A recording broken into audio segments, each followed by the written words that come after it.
folks, welcome back to example 4. So we're going to take a look at one more system. And things to note here, I can see I have 3 variables, 2, 3 in terms of these equations. So since I already have one equation with just the 2 letters, y and z, what I'm going to do is I'm going to eliminate the x variable from these first 2 equations. I'm going to combo these first 2 equations and eliminate that x variable. Now, this is not the only way you can do this problem. It's just the way that I'm going to opt to do it. So I'm going to say I will eliminate the x variable.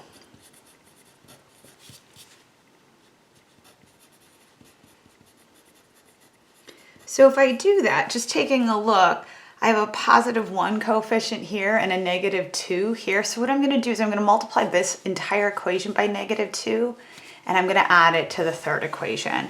So I'm going to take -2 and I'm going to multiply that into equation 1. And when I do that, I am looking at -2 times x is -2x, -2 times y is -2y, -2 times z is -2z, and then that's going to be equal to -2 times 2, which is -4. And then I'm just going to add to it equation 3. I don't need to change equation 3. It's 2x plus y plus 5z is equal to 0. So when I add these together, these 2 equations, these variables eliminate by design. -2y plus y is -y. -2z plus 5z is 3z. And -4 plus 0 is -4.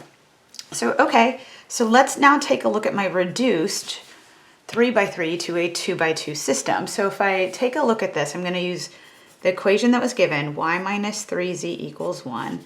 And I'm going to take a look at -y plus 3z, and that's going to be equal to -4.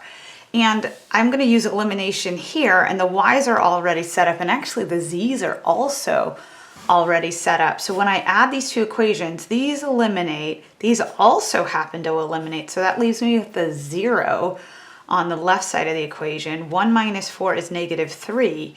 And I'm arriving at something that is inherently false. 0 is not equal to -3, right? This is a contradiction. So there's a couple of vocab terms that we can apply to this system, right? We can say this system is inconsistent, so therefore the system is inconsistent, right? And let me put a little separation line here, okay? The system is inconsistent and has no solution.